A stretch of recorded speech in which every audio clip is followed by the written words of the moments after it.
Mas é Bom. isso, o componente é Sociedade de Culturas, com a professora Fabiana Costa. Trabalhamos o livro Sapiens, de Harari. O senhor comentou que não conhece, não é isso? Não, na verdade, eu dei uma procurada e eu já tinha visto algumas coisas sobre a leitura dele sobre a evolução da humanidade. Ele trabalha essa questão da evolução da humanidade cronológica, né, pegando lá de trás Isso, até é. atualmente moderno. É, É, cognitiva, a revolução agrícola e a revolução isso, tecnológica, né? isso. Cada grupo ficou responsável por um desses temas Uhum, maiores. O nosso grupo ficou responsável pela revolução científica, né? ok. E dividimos em seminários, fizemos apresentações. Nossa apresentação já foi feita e a professora pediu um trabalho final envolvendo o tema. Aí um grupo fez um Certo. artigo, um grupo produziu vários tipos de materiais e a gente preferiu uma entrevista com um outro profissional da área, porque sentimos que ficou muito focado no livro e é bom ter outras Entendi. fontes de compreensão, de outras leituras, outras opiniões em relação ao tema. Se não conhecer o livro, ou conhecer, nesse caso, não faria muita Uhum, diferença, porque a ideia é pegar outras coisas que não sejam daquele livro em si, entendeu? Porque a gente focou muito no certo. livro durante o Uhum, componente.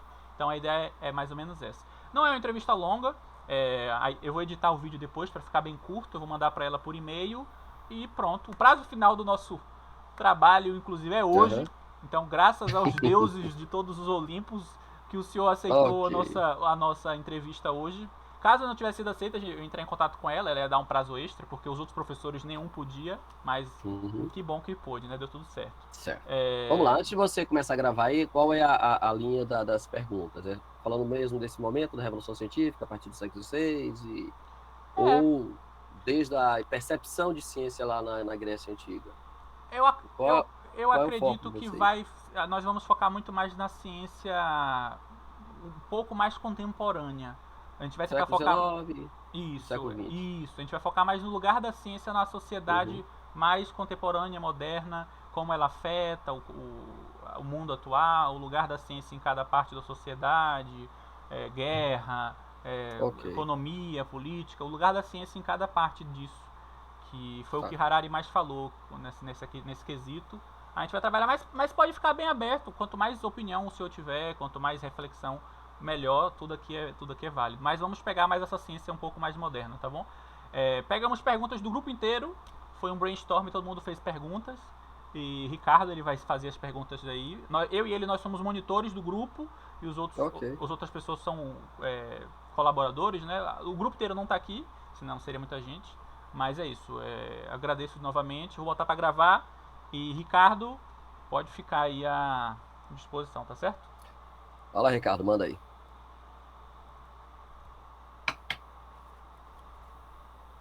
Seu áudio tá fechado, Bom, Ricardo. primeiramente, boa noite, né?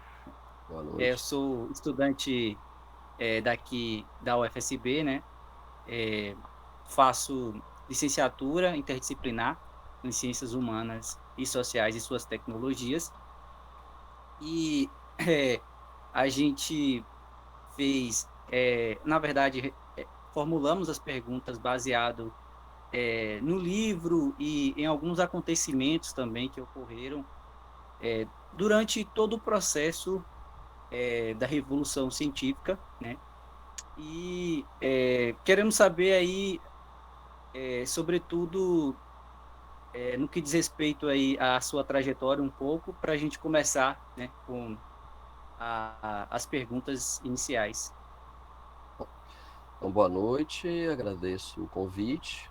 Meu nome é Márcio, eu sou professor de História, né? Sou formado pela UESC, tenho especialização na área de História Regional, atuo como professor do ensino básico no ensino médio desde 2000, e atuo no ensino superior, atuei na UESC durante um período, e a partir de 2008 eu passei num concurso para professor na UNEB, e hoje atuo como professor de História, também atuo no curso de Turismo, mas principalmente no curso de História, no campus 18. Né? Então, a minha praxis pedagógica, ela abrange não só o olhar para o ensino médio, mas também para o ensino superior. Atuo na área de História da América, principalmente. Bacana, já tem uma trajetória já, né, construída aí com esse conhecimento da Um história tempinho já. local, né, e regional aqui, isso é importante, né? Então, a gente vai começar as perguntas e Temos aqui a nossa primeira pergunta. Vamos lá. Quais os desafios da ciência para o contexto social, econômico e político na atual sociedade brasileira? Bom, pergunta que dá uma dissertação, né? É, Só essa aí já dá um bom caldo. Bom, eu acho que a primeira coisa que a gente tem que parar para pensar é qual é a finalidade da ciência, entendeu? Para que serve a ciência? Então, antes da gente pensar em que ela pode ser útil, quando o homem vai buscar as respostas a partir da razão, da racionalização, ele busca com que finalidade, né? Ou seja, ele quer interpretar a realidade, os fenômenos da realidade, a partir de um olhar crítico. Então, isso vai desde a Grécia Antiga, as primeiras leituras de ciência, passando pelo século XVI, a questão do cartesianismo, né, do Descartes, né, penso, logo existo, as ciências naturais, passando no século XIX pela afirmação das ciências, com a ideia, principalmente vindo lá da escola chamado do Círculo de Viena, né, que vai fundar as primeiras referências das ciências contemporâneas, e aí vai a ideia da verdade, a ciência era inquestionável. Então, isso tudo, lá até o século XIX, era baseado numa percepção muito clara de que a ciência seria a produtora da verdade. Né? Mas eu gosto muito do que o Foucault coloca quando ele fala sobre verdade, quando ele nos diz que a verdade é uma construção arbitrária. E aí as guerras mundiais, a Primeira e a Segunda Guerra Mundial, vão fazer com que as ciências, principalmente as ciências humanas, a sociologia, a filosofia, a história, repensassem esse conceito de verdade. Né? E aí a gente vai ter, principalmente com o Popper, né, a ideia da irrefutabilidade da ciência, ou seja, para se tornar científico, ele tem que ser refutável o tempo todo, para que você não incorra o erro de buscar a verdade absoluta, porque foi justamente esse o grande erro desse indivíduo, desse humano detentor da ciência no século XIX, que vai criar teorias como, por exemplo, a ideia da supremacia racial, né, com as teorias eugênicas que vão surgir no final do século XIX, darwinismo social e tudo, né? Então, esse tipo de exagero ou de equívoco da ciência, obviamente, foi motivado por questões ideológicas, políticas, religiosas, né? Então, o Popper, justamente para colocar a ciência dentro de um lugar específico, asséptico, que fugisse dessas percepções humanas e que pudesse ser contaminada por tendências, seja elas religiosas, culturais, políticas, né? Ele vai trabalhar a ideia da refutabilidade. Né? Ou seja, para que um fato seja considerado verdade, para que algo seja considerado verdade na ciência, ele tem que ser testado e retestado o tempo inteiro. Né? E aí, a partir daí, você vai ter uma série de outras contribuições, o Kuhn, com a ideia né, de você pensar a verdade dentro de um contexto, né? Ou seja, quando ele constrói a ideia do paradigma, ele diz que a verdade científica é a verdade dentro de um contexto. Então, e aí a gente vai amadurecendo isso. Né? Eu gosto muito do olhar, por exemplo, do Morin, quando ele fala do paradigma da complexidade. É um pouquinho diferente do Harari, porque o Harari ele prefere pensar uma ideia de história de percepção plena, ou seja, ele tem a pretensão de fazer uma leitura macro da evolução da ciência. Né? Assim como outros em outras épocas tentaram, né? No século XIX você vai ter também a própria escola, o próprio Círculo de Viena vai pensar nessa perspectiva. Né? E o Morin, com a teoria da complexidade, ou o paradigma da complexidade, né, ele percebe a ciência, ou o conhecimento, ou a verdade científica em todos os âmbitos e em todos os contextos, seja ele dentro ou não da academia, seja ele baseado ou não em um método. Né? Então, quando a gente fala hoje assim, qual é o papel da ciência, eu prefiro muito mais pensar na perspectiva do Morin, é entender a ciência enquanto uma ferramenta humana para a interpretação de sua realidade e para a mudança dessa realidade. Né?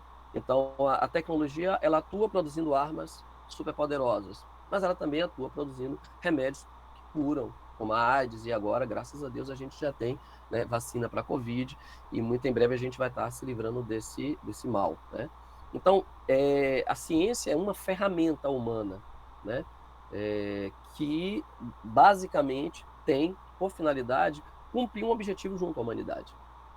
Tá? E nós inventamos a ciência, nós estabelecemos critérios para definir o que é ciência, considerando que os resultados daquilo serão positivos para a humanidade, né? Mas aí tem toda uma reflexão, né? Onde a ciência está sendo usada.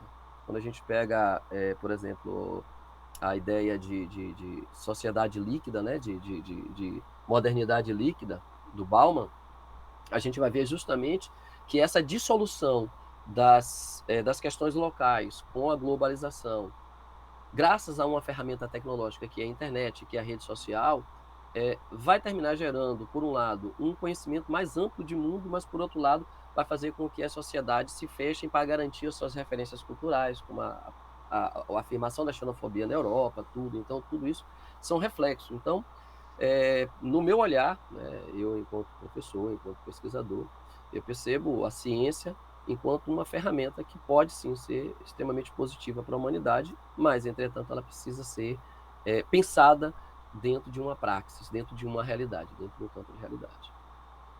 Não sei se respondi. Ótima resposta. Muito boa resposta. Perfeitamente, eu tô aqui maravilhado. Obrigado. Ô professor, da mesma maneira que você pode perceber a ciência como uma ferramenta, outros aspectos sociais também podem ser percebidos como ferramenta, como religião? Sim, claro. Da mesma maneira que a religião é uma ferramenta para o bem ou para o mal, a ciência também seria uma ferramenta para o bem e para o mal, né?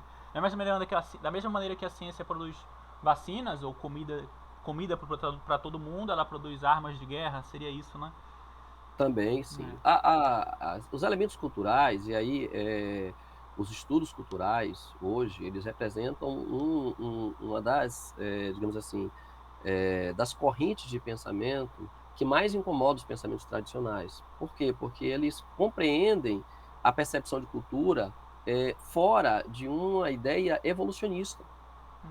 Ou seja, quando você trata a ideia de civilização, e aí se a gente pegar a perspectiva iluminista de civilização, ela é uma oposição à barbárie. É como se tivesse uma sociedade civilizada e outra sociedade bárbara. E esse é um grande equívoco, né? Então, os estudos culturais, eles apontam para uma leitura justamente de que as sociedades em si são perfeitamente civilizadas dentro de sua realidade, dentro do seu contexto. Não é porque eu não entenda um determinado ritual religioso que eu possa dizer que aquilo ali é pagão, né? Porque não pertence à minha religião, né? E focando na religião, como você colocou, Alexandre, a religião em si, desde os primórdios, antropologicamente falando, desde as primeiras articulações humanas na antiguidade, quando esse homem precisou, em sociedade, explicar fenômenos que ele não conhecia, as religiões vão ser esse grande aparato para algo que é inerente ao homem, que é a sua misticidade, a sua condição de religiosidade. Ela é uma condição intrínseca, porque nós naturalmente cremos. Não precisa nem crer em um Deus ou outra coisa, mas você crê, né? Nem que você crê na ciência, né? Ou você seja deísta, ou você seja ateu, mas de alguma forma você crê. Então essa necessidade de crer para continuar existindo, né? Vamos lá, o Descartes, né? Penso, logo existo, é uma necessidade da humanidade. E as religiões foram o lugar onde essas necessidades puderam ser colocadas de forma mais fácil de ser compreendida para o todo social.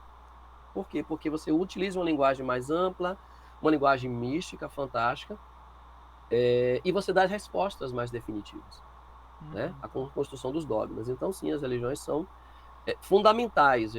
Eu tenho muito receio com os exageros religiosos, mas as religiões ajudaram a preservar a paz em muitos contextos da sociedade humana. Verdade.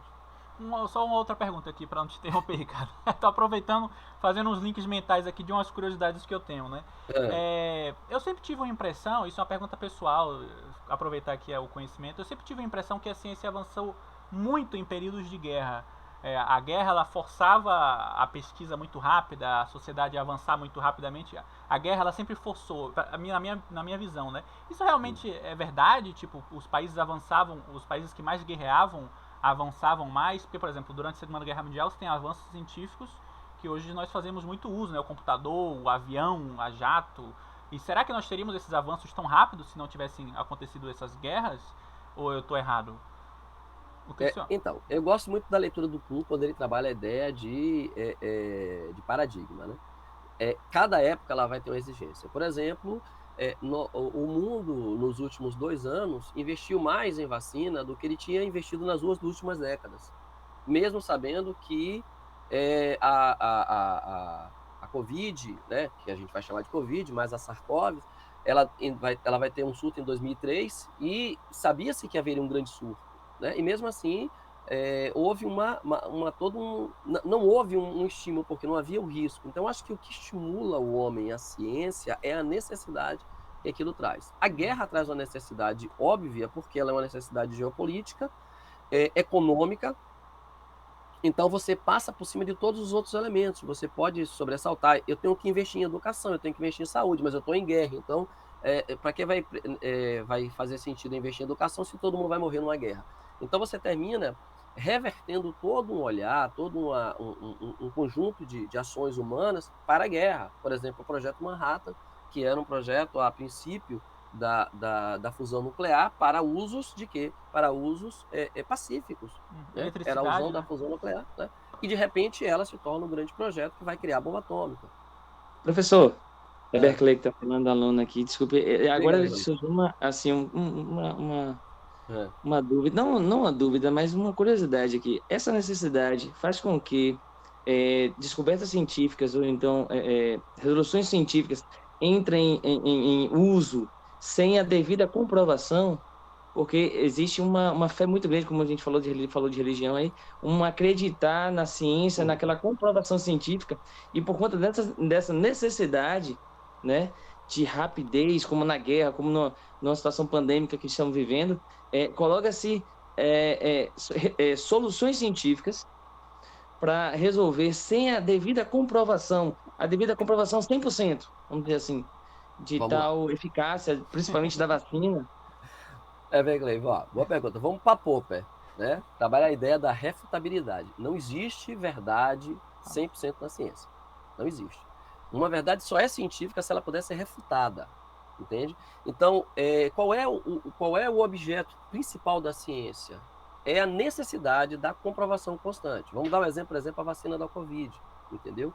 Para que a gente pudesse ter as primeiras cepas separadas para a vacina, foram estudos realizados, e aí eu falo estudos que demorariam anos, por isso que a pergunta, né, feita da questão da necessidade. Estudos que demorariam anos passaram a acontecer em meses, por quê? Porque não foram 10, 20 especialistas. Pense em todos os infectologistas do mundo, todos. Não houve um infectologista do mundo que não focou-se olhar para aquilo. Então você não tinha 10 ou 100 mentes voltadas para aquilo. Você tinha milhares de mentes ao mesmo tempo.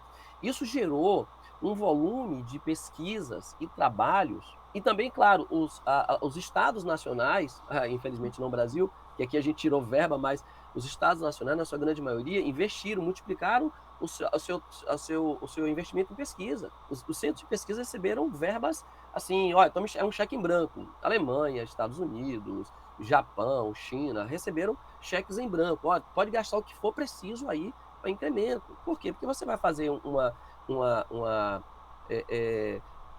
experimento, você gasta, para uma única vez que você for experimentar, você gasta 10 mil, 15 mil reais. Então, as verbas são muito caras. Então, para você ter esse resultado, você teve que ter um esforço humano gigantesco, né? Agora, a cada momento, há uma necessidade de reafirmar. Então, o que é que acontece constantemente? Hoje existe uma rede internacional, isso focando justamente na vacina da Covid, voltada especificamente para a coleta de resultados. Então, todos os estados nacionais do mundo assumiram o compromisso de atualizar diariamente os seus dados de Covid, dados de morte, os casos de morte, qual foi as características. Esses dados são jogados numa rede internacional o tempo inteiro. Imagine que isso é um volume de dados que jamais foi visto. Daqui a 10 anos, isso vai ser material para pesquisa para 40 anos, entendeu? Ou seja, por conta de uma necessidade. E por quê? Porque a humanidade estava sendo posta em risco. De repente, a Covid se tornou algo real. Todo mundo pensou que era uma gripezinha, etc. e tal, de repente viu que não era, né? E ainda está aí, a gente não sabe ainda quais são as próximas ações. Então, o que é que nós temos hoje? Nós já temos hoje um conjunto de estudos já bastante robusto, um conjunto de artigos revisados por pares, entendeu? Trabalhando com análises cegas, tudo, que é o que é necessário para os artigos terem essa validade, sobre a Covid, que dão hoje uma resposta robusta. É 100%? Jamais será. Se alguém te disser que alguma coisa é 100% científica, meu amigo, essa pessoa, ela não está na ciência do século XXI. Talvez ela faça parte do Círculo de Viena, que trabalhava com irrefutabilidade, mas não coaduna com nenhum cientista de nossa época. Tá bom? Não sei se eu respondi sua pergunta. Responde sim, sim. Muito bem, muito bom. Muito obrigado. Pode continuar, Ricardo. Alguém Então, disse que ia ser rápido. Se o senhor tiver com, tá se o tranquilo. senhor tiver com Não, pouco não, tempo, tá é só tranquilo. avisar que a gente pode interromper. Tô brincando, tô tranquilo. Valeu. Tá com o áudio fechado, Ricardo. tá ouvindo agora? Assim. Partindo sobre a análise desse cenário, né, e considerando aí a sua perspectiva, no atual cenário de negacionismo científico, insegurança, incertezas e crise sanitária global, como a comunidade científica pode desempenhar o seu papel? E como essas comunidades se posicionam frente a esses retrocessos na sociedade brasileira? Excelente pergunta. Bom, primeiro, de repente, a comunidade científica, ela percebeu que ela não se comunica com a sociedade. Ela percebeu que por mais que ela possa ter títulos, o cara tem pós-doc, tem o quê, papapá, é um cientista renomado no mundo inteiro, mas o cara comum que mora lá na favela, quem é esse cara que eu não conheço? Esse cara confia muito mais no líder comunitário dele, no pastor da igreja dele, no vereador que ele votou, do que naquele cientista, certo? Então, se o cientista disser, olha, faça dessa forma, e o pastor da igreja dele disser, faça de outra forma, ele vai ter muito mais referência com o pastor. E aí é por isso que eu gosto do Mohan, quando ele fala da questão do paradigma da complexidade. Quando você coloca a ideia do negacionismo, cara, é porque nós vivemos uma ilusão de que a ciência ela nos serviria e ela nos daria as respostas que a gente quer na hora que a gente precisa. O problema é que quando essa resposta não é o que a gente quer, a gente nega essa ciência. E hoje os cientistas entendem isso. Então, assim, qual é o caminho? Divulgação científica. Trabalhar com educação básica, entendeu? Você transformar os resultados da ciência em algo palatável para as pessoas comuns. Sair da torre de mármore, sair do pedestal de doutor e dialogar com os saberes tradicionais, com os saberes populares de igual para igual. Porque, no final das contas, um líder comunitário vai ter algo que aquele cientista não tem. Ele vai ter uma ferramenta de diálogo com a comunidade. Então, é importante que a ciência entenda que só ter respostas não é o necessário, mas é necessário que essas respostas elas tenham uma significância social e que as pessoas reconheçam aquela resposta como algo compreensível e possam crer naquilo, né? Então, hoje nós vivemos uma época, e aí a gente viveu com todos os negacionismos, a ideia do terraplanismo, a ideia da vacinação e todas as outras formas de negacionismos que a gente tem vivido, né? O próprio lawfare, essa guerra midiática que derruba governos, né? A gente está vendo agora uma guerra híbrida acontecendo na rua entre né? Eu não gosto de falar, gosto de colocar conflito, né? Porque para mim não está tendo guerra. Guerra você precisa de dois lados que tenham condições de beligerar, né? E a Rússia invadiu a Croácia, né? Mas ao mesmo tempo a gente está tendo eventos, por exemplo, na Somália, que os Estados Unidos estão bombardeando a Somália, isso não aparece na mídia. Então, essas ferramentas novas, essa capacidade, principalmente, que as redes sociais têm de atingir o indivíduo diretamente e atingir com uma linguagem que você entenda, é onde a ciência ela vai ter que se inserir para que ela possa ser reconhecida socialmente, tá? Porque não adianta o cara ter a resposta para todos os problemas da humanidade e a sociedade simplesmente ignorar. Por exemplo, a gente sabia que era necessário que houvesse isolamento social. Mas todo mundo sabe que muita gente simplesmente se negou a isso e muita gente vendeu isso publicamente. Políticos, religiosos, né, pessoas da mídia, disseram que era bobagem, que as pessoas tinham que sair, etc. E tal. E, por conta disso, a gente sabe que o princípio elementar de um vírus, que é o contato entre as pessoas, aconteceu, e aí a gente teve a disseminação disso a nível do mundo. Então, acho que o primeiro passo para a ciência ser reconhecida nesse contexto é ela encontrar o seu lugar diante da sociedade. Não é nem ampliar a quantidade de estudo, porque vamos lá, o mundo tem tecnologia hoje para curar qualquer doença. Nós temos ferramentas tecnológicas, nós temos simulações que podem ser feitas em supercomputadores que podem resolver problemas que seriam há décadas jamais poderiam ser resolvidos, né? Nós podemos criar órgãos artificiais a partir de uma impressora 3D, utilizando elementos orgânicos e fazer aquele órgão funcionar. Isso é possível hoje, né? Para fazer simulações. Então, nós temos tecnologia, né? Para poder resolver boa parte dos grandes problemas da humanidade, principalmente o da fome. Mas a ciência ela tem que se encontrar nesse lugar, ela não pode ser refém também de um discurso político, de um discurso ideológico, de um discurso religioso, né? Então, onde é que ela vai se postar? Ninguém sabe. A modernidade Professor Márcio, Oi. professor Márcio, na sua opinião, de que forma a ciência, né, poderia se aproximar mais da sociedade e que pudesse ter uma aceitação maior dessa população que está lá na favela, que está lá a forma mais palpável, que ele possa acreditar, não de forma mais igualitária, do pastor com a ciência, vamos dizer assim, já que as pessoas acreditam muito na religião, e a ciência pudesse se aproximar dessas pessoas. De Eu que dei o forma? exemplo do pastor ou do líder comunitário, porque são aquelas pessoas que você convive diretamente e fala a sua língua, entende? Mas são narrativas diferentes. O pastor trabalha com a perspectiva de fé, ele quer curar seu espírito, ele não vai estar trabalhando porque mesmo que você morra, seu espírito pode ser salvo. Então ele trabalha nessa perspectiva. A ciência, ela busca resolver os problemas da humanidade, para a humanidade, nesse exato momento, ou os problemas futuros. Como eu estava colocando, e também na mesma linha da pergunta do Ricardo, a popularização da ciência, a explicação para as pessoas mais simples de como funcionam as ferramentas da ciência e essa aproximação sensível com as pessoas que estão lá. O que a gente vê muito? A gente vê o cara vai fazer uma pesquisa em uma comunidade quilombola, tá? Chega lá, conversa com a comunidade, olha, não se preocupe não, porque esse é um estudo importante para vocês, para passar lá 6 meses estudando aquela comunidade. Vai embora, faz a dissertação dele e nunca mais aparece. Aquela comunidade nunca vai ter uma resposta daquilo ali. Então, além da popularização da ciência, a resposta é efetiva, porque as pessoas elas já não creem mais no cientista, porque ele é um indivíduo estranho a eles.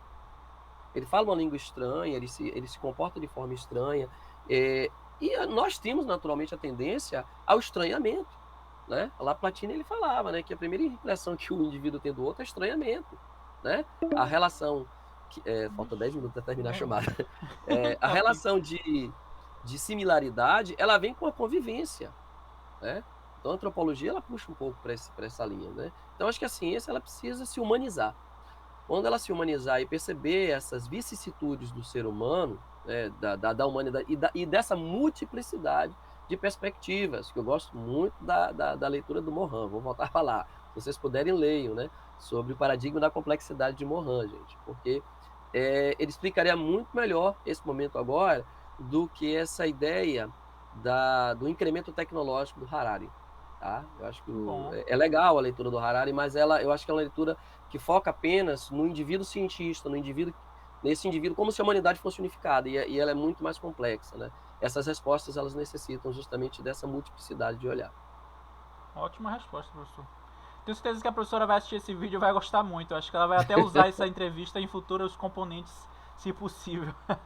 Porque a gente usou muito só uma fonte, que foi o livro do Harari. Eu senti realmente eu senti um pouco que faltava outras visões. Eu senti que estava tendo uma visão muito simples, muito direta, muito cronológica, muito histórica. e não levava em consideração as complexidades que se tem, né? Essa questão da credibilidade, de crer ou não crer, isso é muito importante, né? Eu achei isso muito interessante. Isso não foi comentado, não. Acho que isso foi muito bom mesmo. Essa foi uma resposta muito boa. Eu gostei muito. É importante olhar dele porque dá uma ideia de síntese. Então, acho que a primeira coisa que você tem que ter é uma visão global. E depois, a partir dessa visão global, você ser capaz de trabalhar as complexidades internas, né? Então, acho que linkar um com o outro, acho que é fundamental. Fundamental, é muito bom. Bem, a chamada vai terminar em 10 minutos. Eu vou ter que editar esse vídeo depois e mandar para a professora, então não pode ser um vídeo muito longo. Já é 1 hora de vídeo, já, pelo visto, né? Que se chamou aqui, deu 1 hora. Já é. Tem 34 minutos, 34 na verdade. minutos. Oxe, por que vai encerrar já então? Deveria ser 1 hora. Mas você botou 40 minutos só. Deveria ser. É o Google Match que tá desse Não, jeito. Não, eu creio que a gente teve sim, verdade. uma reuniãozinha antes de falar com o senhor, A gente com o teve um Marcos. briefing para organizar. Mas eu acho que, como eu falei que ia ser uma reunião rápida, é bom a gente não prolongar tanto, que também eu vou ter que enviar esse vídeo para a professora, um vídeo de meia hora já é muito grande. Eu vou ter que renderizar, enviar para ela, é trabalho final. Mas para mim foram respostas maravilhosas. Preencheu ali o que estava faltando, o que eu senti que estava faltando. E minhas dúvidas eu tirei, a maravilha. Desculpa se teve que envolver outros assuntos que não era o tema específico. Mas pra mim tá ótimo. Se os colegas quiserem fazer alguma outra pergunta, Ricardo Ebert Não, Clay. pra mim, muito, muito bom. Aqui eu aprendi muita coisa. Aqui, agradecer a sua Márcio aí. Fiquei muito feliz, muito bom. Gostei muito. Assim, eu avaliei assim, dentro da perspectiva que o professor trouxe essa questão da interdisciplinaridade, né? Dentro dessa dimensão da ciência se relacionar com os demais saberes, né? E não se fechar, né, dentro dessas comunidades científicas. Então, na minha perspectiva, acho que houveram, né, essas ligações junto com os conhecimentos, né, tradicionais, esses conhecimentos populares que tanto mesmo o Paulo Freire, né, faz essa análise, Sim, né, com desses certeza. conhecimentos. Grande mestre. Uhum. E sobre a importância também, né, de se olhar, né, sobre esses saberes locais, né, se observar a relação social, né, dentro dessa perspectiva. E foi muito bom se falar também do Morin, porque um professor recomendou um livro, e só que eu não tive tempo de ler, né? Um livro dele que chama, acho que é O Enigma do Homem. Sim, Acho que sim. livros muito bom, né? Que faz uma análise sobretudo do Sapiens, né? No início, no começo, né? Dessas relações, né? Como o Harari fala, né? Da revolução cognitiva, mas o Edgar Morin tem outra visão, né? Sobre isso, sobre essas características, a questão da natureza e o homem, né? Isso, Ele traz exatamente. isso. Uhum. E aí, só que eu não tive tempo, sabe? Eu estou aqui querendo fazer essa leitura ainda, né? Eu ainda pretendo fazer uma resenha crítica, né? E analisar esses 2 livros, que eu acho que seria muito bom, né? Mas eu achei muito boa, né? Essa entrevista, porque traz algumas questões muito atuais mesmo e nossas inquietações, né? Com relação a essa ciência, quando você fala também dessa falta de comunicação, né? Quando você traz essa Ironicamente, na era da comunicação, a gente tem, né, uma dificuldade em se exatamente. comunicar, né? Uhum. Quando você fala dessa questão da humanização, né? Eu acho isso é muito bom, né? Porque realmente a ciência ela tem tido esses empecilhos, né? Sobretudo também quando se fala do ensino, né? O ensino é a pesquisa nos anos iniciais. Quais são os projetos, né, que temos ainda, né, para colocar o sujeito, né, já como dentro dessa dimensão, né, da pesquisa, né? Porque é fundamental o professor estimular, né, motivar esses estudantes, né, a conhecerem os métodos de pesquisa, né, a E entrar ele em se sentir contato. pesquisador, o estudante, acho que é importante. Hoje você tem projetos que trabalham com isso, entendeu? Ciência na escola, cujo objeto é justamente fazer com que o estudante ele se perceba cientista, né? Pesquisador. Não vou falar cientista, que parece uma palavra muito boçal, né? Mas pesquisador, aquele que pesquisa e aquilo que ele está pesquisando de alguma forma vai ser útil, né? Eu acho que é essa coisa, né? De você estimular a compreensão de como funciona uma descoberta científica desde pequeno, por mais simples que possa ser, por mais boba que possa ser, mas ela representa um olhar sobre aquilo de uma forma crítica, né? E responsável. Né? Então, acho que é por aí que eu acho que caminha. Um Né? ótimo Queria... caminho. Bem, professor, agradeço. Temos 3 minutos só. Agradeço sua participação, muito boa mesmo. Eu, sinceramente, eu não estava esperando que eu ia aprender tanta coisa em meia hora, que em muitos meses eu não aprendi, foi muito bom. Seria legal se eu fosse convidado desses componentes, traz uma visão muito boa. Seu domínio do conteúdo é muito grande, isso é muito legal. A maneira que você explica também é muito boa, então muito obrigado, parabéns também pelo conhecimento que o senhor possui. E eu vou parar a gravação aqui agora